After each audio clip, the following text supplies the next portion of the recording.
अल्लाह तबारक व तआला ने इसमें बशारत दी अपने हबीब पाक सल्लल्लाहु अलैहि वसल्लम को, इन्ना फ़तहना लक फ़तहम मुबीना, बेशक हमने आपको रोशन फ़तह अता की। ये कब की बात है, किस फ़तह की बात की जा रही है? ये फ़तह मक्का की बात है।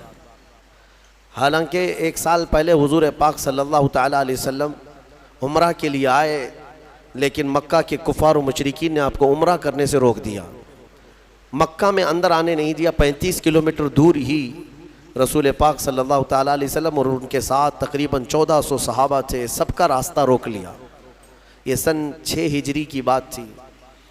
ये हुदैबिया के मुकाम पर हुजूर सल्लल्लाहु ताला अलैहि वसल्लम को रोक दिया गया। फिर उसके बाद एग्रीमेंट हुआ, सुलह हुई दोनों फ़रीक़ैन के बीच, मक्का वालों के और हुजूर पाक सल्लल्लाहु अलैहि वसल्लम के। मैंने इससे कबल भी ये सुलह हुदैबिया की बात आप तक पहुंचाई है और मैंने शायद तफसीर में भी इसको अर्ज़ किया है। उसमें एग्रीमेंट में ये था कि आप इस साल उम्रा नहीं करेंगे और एहराम यहीं से उतार करके वापस जाएंगे। बहुत सारी उसमें शिक़ें थी एग्रीमेंट में जो लिखी गई थी सुलहनामे पर। वो ये थी कि मक्का से अगर कोई मदीने भाग करके आए तो आप उसे वापस हमारे हवाले करेंगे, लेकिन मदीने से कोई आया हमारे पास तो हम उसको वापस नहीं करेंगे। ये सब ज़ोर ज़बरदस्ती वाली शिक़ें थी और सब पर रसूल करीम सल्लल्लाहु ताला अलैहि वसल्लम को वो सुलहनामे पर दस्तखत करवा रहे थे। हो गई सुलह। नबी पाक सल्लल्लाहु ताला अलैहि वसल्लम के सहाबा जो है कशमकश में थे कि ऐसे इन कुफ़ार व मुशरिकीन से दब के क्यों सुलह की जा रही है, क्या हमारी ताकत नहीं? जब हम 313 थे तब इनके परखचे उड़ा दिए, आज हम 1400 की तादाद में और करीब आए हैं, इनकी ईंट से ईंट बजा देंगे, इनके दांत खट्टे कर देंगे। सहाबा में जोश था लेकिन मना था कि जंग की गरज से आए नहीं थे। तो जब रसूल पाक सल्लल्लाहु ताला अलैहि वसल्लम वापस जाने लगे मदीने तैयबा, मेरे अजीज़ों, ये 6 हिजरी की बात है। अल्लाह तबारक व तआला ने अपने हबीब पाक सल्लल्लाहु अलैहि वसल्लम पर यह सूरह उतारी, सूरह फ़तह। ऐ महबूब, हमने आपको रोशन फ़तह अता फरमाई। जबकि बज़ाहिर वहाँ क्या लग रहा था, सुलह, दब करके सुलह हुई, उम्रा करने नहीं दिए, मक्का जाने नहीं दिए, बीच रास्ते से वापस भेज दिए। और कुरान कह रहा है महबूब हमने आपको रोशन फ़तह अता की। ये कौन सी फ़तह है? वही 1 साल बाद होने वाली फ़तह की बशारत पहले ही मेरे रब ने रसूल को अता फरमाई थी। 1 साल नहीं गुजरा था, 7वीं हिजरी, फिर मेरे आका सल्लल्लाहु ताला अलैहि वसल्लम तशरीफ़ लाए। अल्लाह ताला ने इसी सूरे में फरमाया, लतदखुलुन्नल मस्जिदल हराम इंशाअल्लाहु आमिनीना मुहल्लिकीना रुऊसकुम व मुक़स्सिरीना ला तखाफून। अल्लाह फरमाता है ज़रूर ज़रूर ए हबीब, आप मस्जिद हरम में अमन व अमान के साथ दाखिल होंगे, आप ज़रूर दाखिल होंगे। हलक कराए हुए या कसर कराए हुए, बालों को मुंडाए हुए आप मस्जिद हरम में ज़रूर आएंगे और किसी बात का आपको खौफ नहीं रहेगा। ये पहले ही अल्लाह तबारक व तआला ने फरमाया। जबकि हालात कैसे थे, कुफ़ार मक्का तने हुए थे, कोई करीब आने नहीं देता, लेकिन मेरे मौला ने वादा फरमाया कि ज़रूर आप मस्जिद हरम में दाखिल होंगे अमन व अमान के साथ। और अल्लाह ने अपना वादा सच कर दिखाया। 1 साल में ही नबी मुकर्रम सल्लल्लाहु ताला अलैहि वसल्लम अपने सहाबा के साथ फिर मस्जिद हरम में दाखिल हुए। इस शान से आए कि न जंगो जिताल न कत्लो क़िताल, सिर्फ नबी अकरम सल्लल्लाहु ताला अलैहि वसल्लम की ही मक्का में धूम थी, बात चल रही थी और सहाबा उस दिन बड़ी खुशियों में थे। और मेरे अजीज़ों, वो दिन भी कौन सा था? 20 रमज़ानुल मुबारक का था। रमज़ान की 20 तारीख को मक्का मुकर्रमा की फ़तह का वो अजीम दिन है। तो इस सूरह फ़तह में अल्लाह ताला ने अपने हबीब पाक सल्लल्लाहु ताला अलैहि वसल्लम को पहले ही खबर फरमा दी। इसमें एक बैत का भी जिक्र आया है इस सूरह में। अल्लाह ताला फरमाता है, लक़द रज़ियल्लाहु अनिल मुअमिनीना इज़ युबायिऊनका तहत अश-शजरा। हुआ क्या था, एक दरख्त के नीचे हुजूर पाक सल्लल्लाहु अलैहि वसल्लम ने सारे सहाबा से बैत लिया। बैत, इतना लफ्ज़ तो आप समझते हैं, अपने पीर व मुर्शिद के हाथ में हाथ दे करके आप बैत करते हैं। ये गुनाहों से तौबा और अहद करते हैं सीधे रास्ते पर चलने की। वो बैत कौन सी थी? नबी पाक सल्लल्लाहु ताला अलैहि वसल्लम ने सहाबा को जो जमा किया था वो किस बात पर?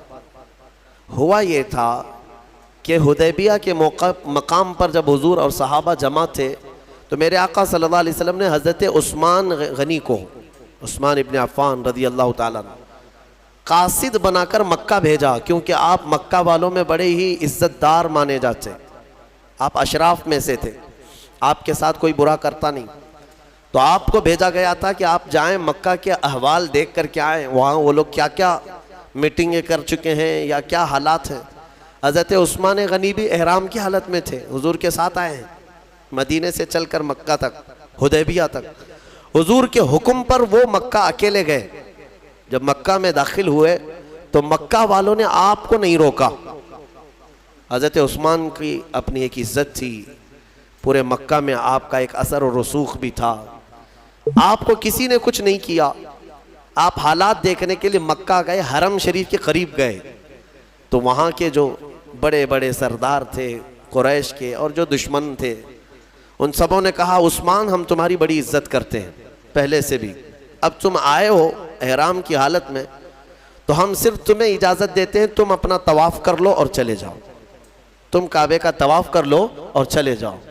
हज़रत उस्मान गनी मस्जिद हरम के बाहर खड़े रहे, कहा कसम रब्बे ज़ुल जलाल की, मौत आएगी बग़ैर नबी के तवाफ़ नहीं करूँगा, हुजूर पाक सल्लल्लाहु ताला अलैहि वसल्लम के बगैर मैं तवाफ़ नहीं करूँ। वहाँ तक एहराम की हालत में जा कर के भी तवाफ़ किए बगैर वापस आए। अभी हुआ ये कि उनकी बहस चल रही थी मक्का वालों के साथ, किसी ने ये अफवाह उड़ा दी, अफवाह उड़ाई कि उस्मान इब्न अफ़्फ़ान का कत्ल हो गया। तो यहाँ पर सहाबाए कराम में भी ये बात फैल गई, क्योंकि कासिद को, तर्जुमान को, एम्बेसडर को मारना बहुत बड़ा जुर्म पहले भी था आज भी है, कासिद को नहीं मारा जा सकता। तो हुजूर पाक सल्लल्लाहु अलैहि वसल्लम की तरफ से वो कासिद थे, और यहाँ सहाबा में ये सब अफवाह फैल गई कि हज़रत उस्मान इब्न अफ़्फ़ान का कत्ल हो गया, कत्ल हो गया। सब जमा हो गए, अर्ज़ करने लगे या रसूल अल्लाह अब जंग तो ज़रूरी है, कासिद को उन्होंने मारा है।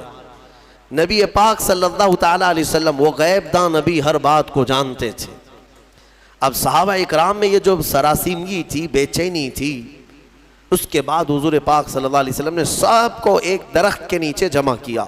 उसी दरख्त का जिक्र यह आज की सूरह में आया है। वो हुदैबिया के मकाम पर एक दरख्त था, उस दरख्त के नीचे सारे सहाबा को जमा किया और बैत लिया। बैत लिया किस बात पर? सारे सहाबा से इस बात पर अहद लिया, क्या तुम इस बात पर ईमान रखते हो कि अल्लाह के सिवा कोई माबूद नहीं और मोहम्मद सल्लल्लाहु अलैहि वसल्लम अल्लाह के आखिरी रसूल हैं, और तुम इस्लाम पर हमेशा डटे रहोगे, जमे रहोगे, चाहे जो भी मुसीबत आए। इन तमाम बातों पर सहाबा इकराम ने वहाँ पर हुजूर के हाथ में हाथ देकर के बैत किया। वो पूरी बैत को बैअत रिजवान कहते हैं। बैअत रिजवान क्यों? रिजवान का मतलब होता है रजामंदी वाली चीज़, जिस चीज़ से राज़ी हो जाए उसको रिजवान। अब इस बैअत को बैअत रिजवान इसलिए कहते हैं कि कुरान में अल्लाह ने इस बैअत का जिक्र फरमाते हुए इरशाद फरमाता है, लक़द रज़ियल्लाहु अनिल मुअमिनीन इज़ युबायिऊनका तहत अश-शजरा, तहकीक के अल्लाह उन मोमिनों से राज़ी हो गया जो दरख्त के नीचे आपके हाथ में बैअत कर रहे थे।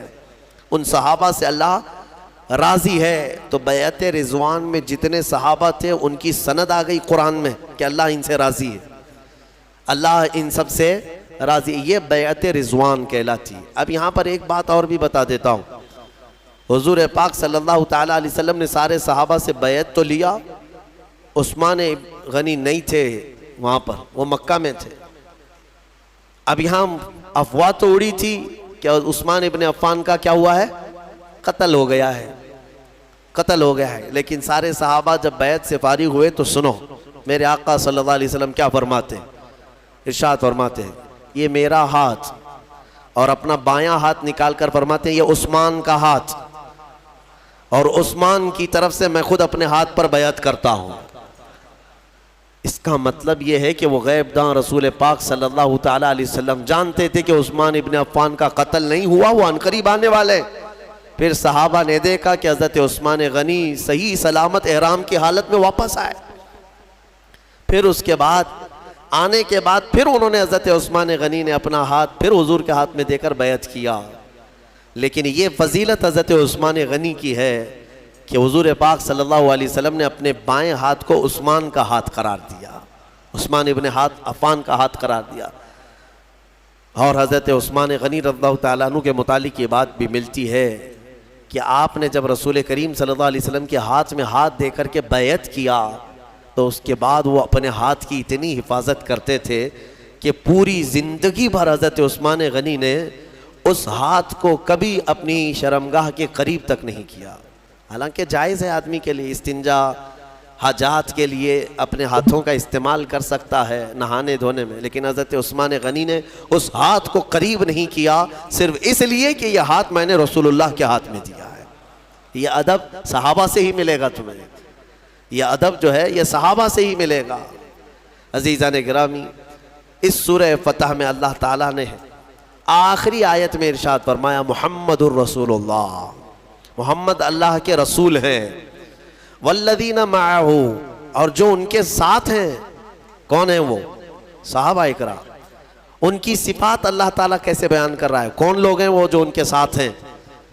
और उनके साथ जो हैं अशिद्दाउ अलल कुफ्फार, काफिरों पर बहुत सख्त हैं, भारी हैं।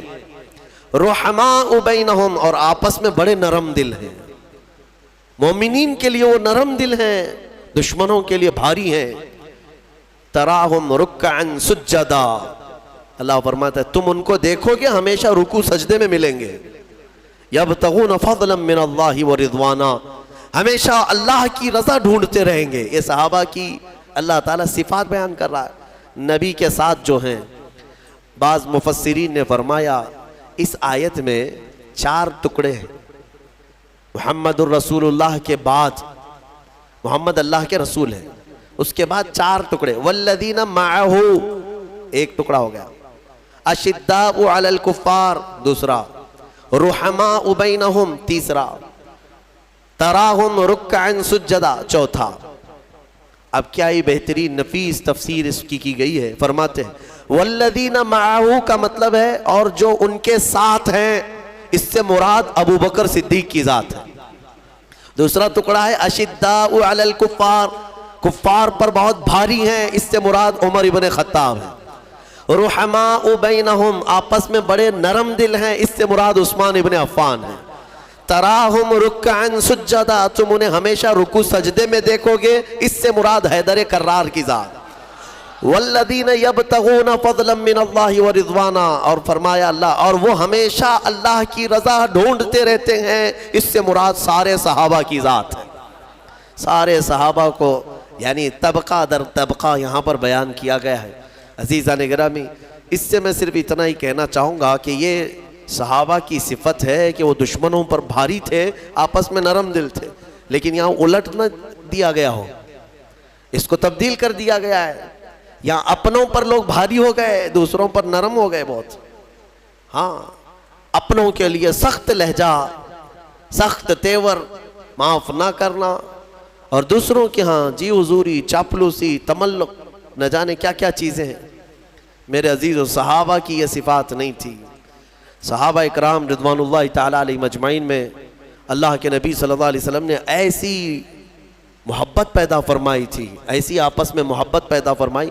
कुरान उनकी तारीफ़ में फरमाता है कि बेशक ये रसूल पाक सल्लल्लाहु ताला अलैहि वसल्लम के सहाबा जब सफ़ लगाते हैं, अल्लाह इनसे मोहब्बत करता है, जब ये सफ़ लगाते हैं तो ऐसे खड़े होते हैं जैसे सीसा पिलाई हुई दीवार खड़ी है।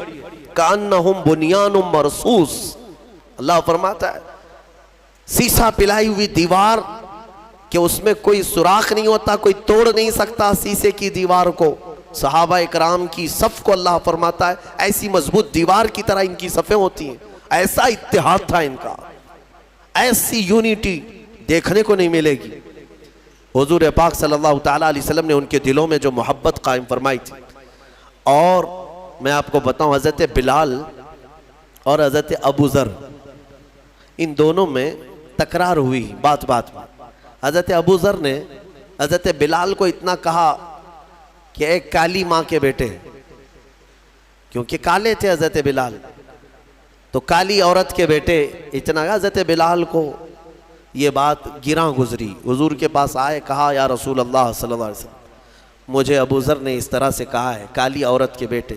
नबी पाक सल्लल्लाहु अलैहि वसल्लम ने उनको बुलाया, अबू ज़र, और बुला करके क्या फरमाते हैं कि या अबा ज़र अफ़ीकल जाहिलिया, अभी तक तुम्हारे अंदर ज़माने जहालत की चीज़ें बाकी हैं, अभी तक ज़माने जहालत की चीज़ें बाकी हैं। 3 बार मेरे आका ने फरमाया।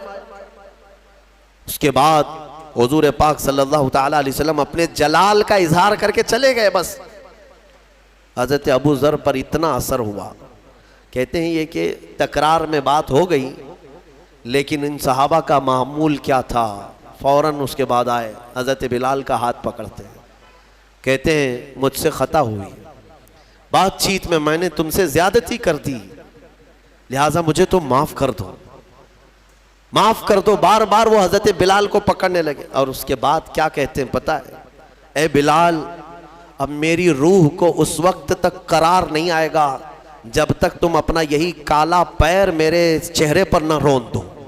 मैं नीचे सो जाता हूं, तुम अपना पैर मेरे चेहरे पर रगड़ो, मैंने तुम्हारे साथ कैसी ज्यादती की।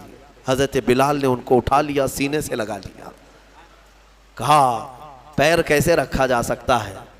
मेरे अजीज़ों, ये जो उनकी मोहब्बतें थी ना, ये मुआशरे की, ये मेरे आका सल्लल्लाहु ताला अलैहि वसल्लम का हसीन मुआशरा। यहाँ दूसरों की बात तो छोड़े, सगे घर के अंदर नफरतों की दीवारें। जब मादा परस्त हो जाते हैं लोग, दुनिया परस्त हो जाते हैं, तो ये मोहब्बत ख़त्म हो जाती है। उसके सामने सिर्फ और सिर्फ असबाब दिखाई देते हैं। माल वाला है तो मेरा है, नहीं है तो मेरा नहीं है, मुझे वो सलाम करता है तो मेरा है, नहीं है तो मेरा नहीं है। ईमान की अल्लाह के हबीब सल्लल्लाहु अलैहि वसल्लम ने एक सिफत ये भी बयान फरमाई मोमिनीन की, मसलुल मुमिनी कमसली जसदिन इज़ा इश्तका अज़वन तुदाअ लहु साइरुल जसदी बिस्सहरी वल हुम्मा।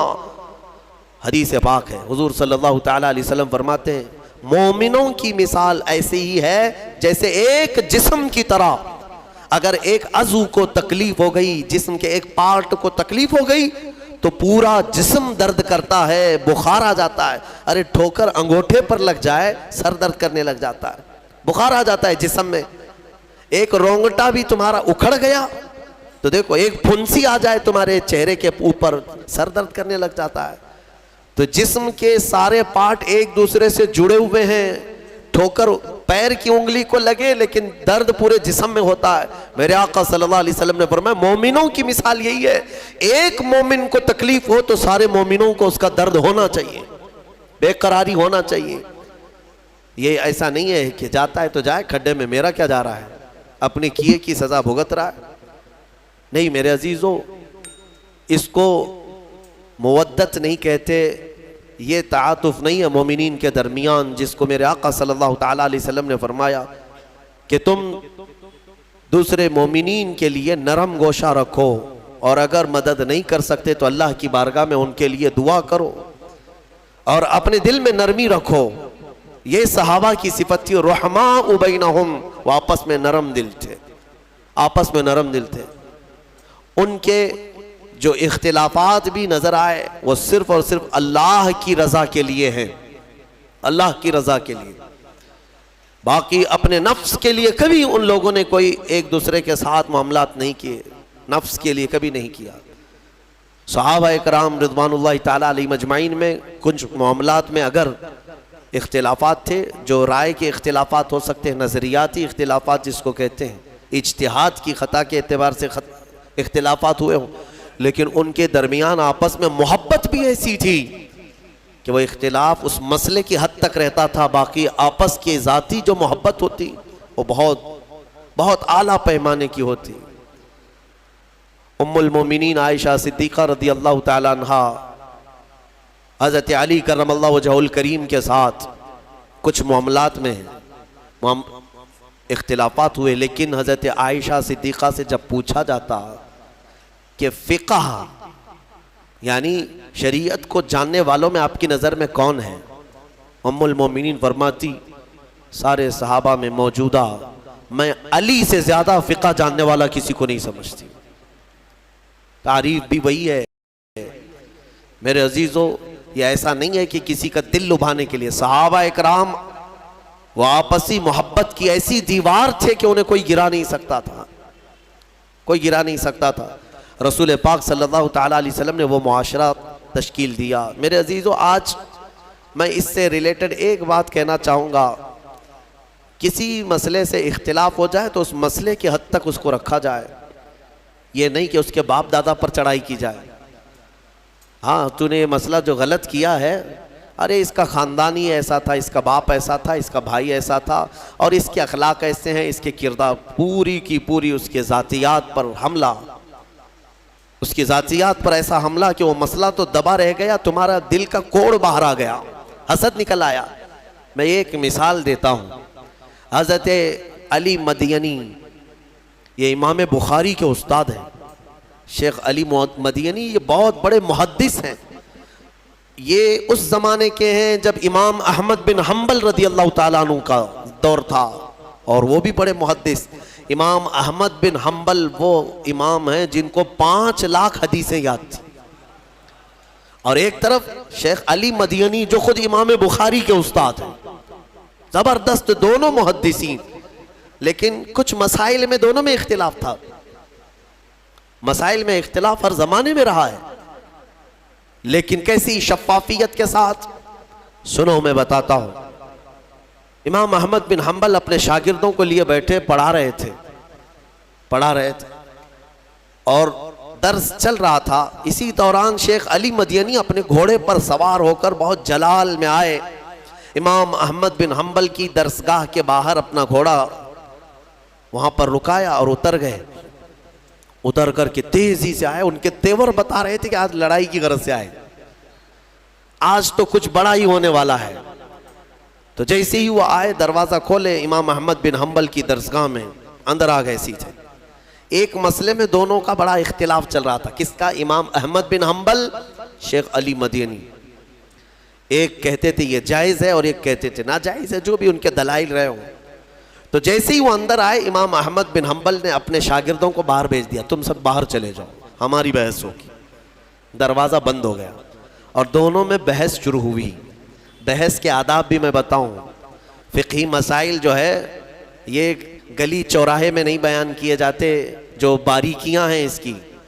फ़िक़ही मसाइल तो बयान करे, लेकिन जो बाज़ जुज़ियात हैं, बहुत सारे ऐसे दकीक मसाइल हैं जो फ़ुक़हा कराम के दरमियान होते हैं, वो अवाम क्या समझेगी।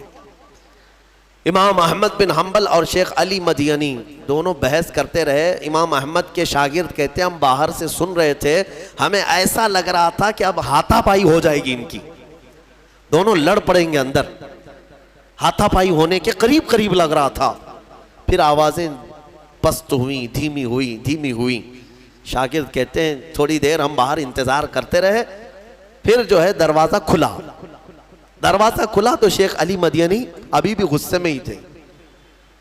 दोनों का मसला हल नहीं हुआ या जो भी थी बात, वो उठ करके जाने लगे कि ठीक है मैं जा रहा हूं, फिर अगली बार देख लूंगा। शेख अली मदयनी जाने लगे। इमाम अहमद बिन हम्बल अपने वक्त के इमाम हैं, मुहद्दिस हैं, उनके पीछे पीछे चल पड़े। तवज्जो चाहता हूं, जब शेख अली मदयनी अपना घोड़ा आगे करते हैं, घोड़े पर चढ़ने वाले थे, इमाम अहमद बिन हम्बल उनके पैरों के नीचे अपने दोनों हाथ रखते हैं, उनके पैरों के नीचे अपने दोनों हाथ रखते हैं। शेख अली मदयनी उनके पैरों पर हाथ रख करके घोड़े पर चढ़े, सलाम किया, मुसाफा किया और चल पड़े। शागिर्द कहते हैं हम देख रहे थे ये अंदर अभी हाथापाई की नौबत और इस कदर सख्त इनकी बहस, और बाहर देखो तो ये घोड़े पर चढ़ने के लिए अपने हाथ दे रहे हैं उनके पैर के नीचे। इमाम अहमद बिन हम्बल से उनके शागिर्दों ने पूछा कि हुजूर ये क्या बात है, वो आपसे उनकी जमती नहीं है, इख्तिलाफ है और आप उनकी सवारी पर चढ़ने के लिए अपना हाथ दे रहे हैं। इमाम अहमद बिन हम्बल ने कहा, ए मेरे बच्चों, शागिर्दों, इख्तिलाफ मेरा और उनका मसले में है, मेरे आका के ग़ुलाम होने में कोई इख्तिलाफ नहीं। तुम जानते नहीं अली मदयनी को वो अहादीस का ज़ख़ीरा सीने में रखते हैं, अगर तुम्हें उनका मकाम मालूम हो जाए तो उनकी मट्टी सुरमा लगाने के काबिल है। इख्तिलाफ होगा लेकिन ज़ात से नहीं, मसाइल में होता है। और मसाइल में इख्तिलाफ उलमा का ये रहमत है उम्मत के लिए, झगड़े की ज़रूरत नहीं है। इसलिए मैं अवाम को ये मैसेज देना चाहता हूँ, बड़े बड़े फ़ुक़हा कराम के दरमियान अगर इख्तिलाफ़ात किसी मसले में आए तो तुम जो है उसमें राय मत देना, 30 मार्का बने रहते हो। तुम्हें कौन इजाज़त दिया है? उलमा को नाप रहे हो, ये छोटा है वो बड़ा है, ये मुहक्किक छोटे हैं वो मुहक्किक बड़े हैं। तुम्हें पैमाना भी मालूम नहीं है। उन मसाइल में उनको दोष ना ठहराए और ना ही उनके खिलाफ बयानबाजियाँ करें। ये उम्मत के लिए अल्लाह ताला ने उलमाए बाअमल सालिहीन उलमा का इख्तिलाफ उम्मत के लिए अल्लाह ने रहमत करार दिया है, रहमत है। बहरहाल ये इस आयत से मैं आपको यही बताना चाहूँगा, सहाबा की सिफत को अपनाओ। वो कुफ़ार पर सख्त थे और आपस में नरम दिल थे, आपस में नरम दिल हैं। और एक हदीस में बता करके ख़त्म करता हूँ इस आयत की तफसीर को। अल्लाह के नबी सल्लल्लाहु अलैहि वसल्लम फरमाते हैं, क़यामत के दिन अल्लाह ताला कुछ ऐसे लोग होंगे जब चिलचिलाती हुई धूप परेशान कर रही होगी, सूरज की तमाज़त, गर्मी, वहां किसी को साया नहीं होगा, लेकिन कुछ लोग ऐसे होंगे जिनको अल्लाह अपने अर्श का साया अता करेगा। अर्श का साया कुछ लोगों को मिलेगा। वो कौन लोग हैं? 7 किस्म के लोग मेरे आका ने गिनाए। उसमें मैं जो अभी हाजिर मौजू है वो मैं अर्ज करता हूं। मेरे आका फरमाते, वो शख्स जो सिर्फ अल्लाह के लिए किसी से मोहब्बत करता है और अल्लाह के लिए किसी से दुश्मनी करता है, उसकी दोस्ती और दुश्मनी सिर्फ अल्लाह के लिए है, तो मेरे आका फरमाते कल क़यामत के दिन अल्लाह उसको अर्श का साया अता फरमाए। तुम याद रखना, किसी से अगर तुम्हारी दुश्मनी हुई है तो किस बात पर, वजह ढूंढ लेना। मेरा इससे टकराव हुआ है, मेरी दुश्मनी हुई है, वजह क्या है? जायदाद है, मारपीट है, मुझे गाली दिया है, किस बुनियाद पर? रीज़न तलाश कर लेना, उसके बाद पता चल जाएगा कि तुम्हारी दुश्मनी किस बेस पर है। हाँ, अगर किसी से तुम्हारी दुश्मनी अल्लाह और उसके रसूल के लिए है तो ठीक है, इस पर तुम्हें अजर है, बल्कि वादा है क़यामत के दिन। और मोहब्बत भी देख लेना, किसी से तुम मोहब्बत कर रहे हो तो क्यों कर रहे हो? किसी से तुम करीब होते जा रहे हो, उसकी मोहब्बत में फ़िदा हो तो क्यों हो? ये तवज्जो करना, रीज़न तलाश करना। इससे मोहब्बत इसकी खूबसूरती से कर रहा हूँ, या इसके पैसों की वजह से, या बड़े मनसब वाला है, या फिर जो है कलाकार है, किस वजह से इससे मैं मोहब्बत कर रहा हूँ? रीज़न तुम भी ढूंढ लेना। हाँ, अगर ये लगे कि इससे मोहब्बत मैं इसलिए कर रहा हूँ कि इसके पास आने से मुझे अल्लाह के करीब होने का जज्बा पैदा होता है और अल्लाह की वजह से मैं इससे मोहब्बत कर रहा हूँ, मेरे नबी की वजह से मोहब्बत कर रहा हूँ, तो तुम्हारे लिए अजर है, फजीलत है। अल्लाह तबारक व तआला इस सिफत पर हमें कायम होने की तौफीक अता फरमाए।